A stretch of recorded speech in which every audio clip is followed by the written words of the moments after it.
नमस्कार, मी पंजाब डक. मी आलोय नागपूरकडे, म्हणजे इकडे पूर्व विदर्भ आहे. तर इथं पीक प्रात्यक्षिक पाहण्यासाठी या ठिकाणी आलोय. आणि या ठिकाणून आता सुरुवातीला नागपूरकडे आहे म्हणून सुरुवातीला नागपूरच्या शेतकऱ्याला अंदाज येतो.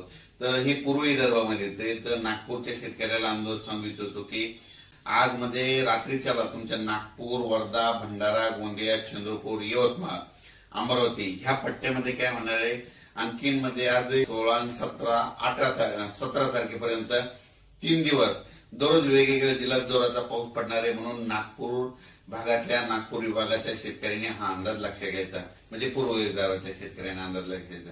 त्याच्यानंतर पूर्व विदर्भाच्या बाजूला पश्चिम विदर्भ आहे. मग पश्चिम विदर्भामध्ये यवतमाळ जिल्हा, वाशिम जिल्हा, अमरावती जिल्हा, अकोला जिल्हा, बुलढाणा जिल्हा ह्या 5 जिल्ह्यातल्या शेतकऱ्याला सांगितलं की आज दिवस आणखीन जवळपास दररोज वेगवेगळ्या जिल्ह्यात, वेगवेगळ्या तालुक्यात तुमच्या भागामध्ये जोराचा पाऊस पडणार आहे. रात्री पडणार आहे, दुपार 2:30च्या नंतर हे देखील येणार आहे. म्हणून हा अंदाज पूर्व आणि पश्चिम विदर्भातल्या शेतकऱ्यांनी लक्षात घ्यायचा. आणि सगळ्यात महत्वाचं काय झालं की आता मराठवाडा, पश्चिम महाराष्ट्र आणि उत्तर महाराष्ट्र, आता काय झालं की म्हणजे ह्या 2 दिवसापासून मराठवाड्यात तर पावसाने इतका धुमाकूळ घातलाय.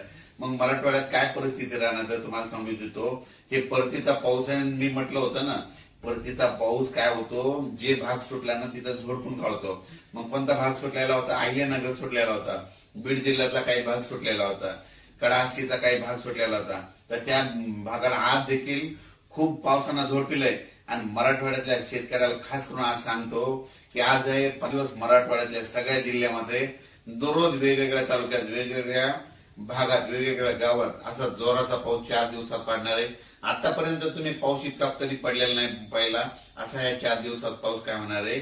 म्हणजे सांगायचं झालं तर नांदेड जिल्हा, हिंगोली जिल्हा, परभणी जिल्हा, बीड जिल्हा, लातूर जिल्हा, जालना जिल्हा, संभाजीनगर आणि धाराशिव जिल्हा ह्या जिल्ह्यामध्ये काय होणार आहे मराठवाड्याच्या. म्हणजे आज 15, 16, 17, 18 4 दिवस खूप जोराचा पाऊस पडणार आहे. त्याच्यानंतर 18च्या नंतर 19 नंतर काय होईल, थोडं म्हणजे उघाड भेटणार आहे 19 पासून. पण उघाड जरी झाली तरी काय होणार आहे, मराठवाड्यात मात्र स्थानिक वातावरणातून जवळपास 21 तारखेपर्यंत, 21-22 सप्टेंबर पर्यंत थोडा भाग बदलत पाऊस पडणार आहे. म्हणून हा अंदाज लक्षात येतात. पण 18 तारखेच्या नंतर पावसाचा जोर मराठवाड्यातला ओसरणार आहे. पण स्थानिक वातावरण तयार होऊन काय होतं की म्हणजे 19, 20, 21 पर्यंत मराठवाड्यात पाऊस राहू शकतो. म्हणून मराठवाड्यातल्या शेतकऱ्यांचं त्यांचं सोयाबीन काढायला उडीद काढणं चालू. तुम्ही काय करायचं, दुपारी 2 पर्यंत काढायचं, वरी ढिगल मारायचा, 1 घंटा वाळला की झाकून ठेवायचं. अशी परिस्थिती केली तर तुमचं सोयाबीन उडीद हाताला लागेल. त्याच्यानंतर आपण काय करू, पश्चिम महाराष्ट्राकडे वळू. पश्चिम महाराष्ट्राकडे सोलापूर जिल्हा, सांगली जिल्हा, सातारा जिल्हा, कुडाळ ते म्हणजे सातारा जिल्हा, अहिल्यानगर, नाशिक जिल्हा ह्या पट्ट्यातल्या शेतकऱ्याला सांगू इच्छितो की पश्चिम महाराष्ट्राकडे आज म्हणजे 15 रोज वेगवेगळ्या भागात, वेगवेगळ्या गावात, वेगवेगळ्या तालुक्यात जोराचा पाऊस पडणार आहे, विजेच्या कडकडासह पडणार आहे. म्हणून हा अंदाज लक्षात येतात. म्हणजे विजा अशा असतील की ह्या विजा कडकड वाजणार नाहीत. असं वेगळं असं बँडचा जसा आवाज येतो ना, तशा विजाचा आवाज येईल. म्हणून तुम्ही काय करते, ह्या 4 दिवस जरा सतर्क करायचं. म्हणजे पश्चिम महाराष्ट्रात देखील जोराचा पाऊस पडणार आहे. जोराचा पाऊस पडल्यामुळे काय होणार आहे, नद्याला पाणी येणार, नद्याला पूर येणार. त्याच्यामुळे मांजरा धरणाचं पाणी सोडावं लागेल, माजलगावच्या तळ्याचं देखील पाणी सोडावं लागेल. त्याच्यानंतर पुण्याकडे पाऊस पडणार आहे म्हणून खडकवासलाचं पाणी सुटेल. त्याच्यानंतर ते पाणी तिकडे खाली सांगलीकडे जाईल. नद्याच्या पाण्याच्या पातळीत वाढ होणार आहे. म्हणून सातारा, सांगली, कोल्हापूर, सोलापूरच्या शेतकऱ्यांनी हा अंदाज लक्षात घ्यायचा. आणि पुणेकरांना देखील आजच बघा तुम्ही तिकडे जोराचा पाऊस सुरू होणार आहे.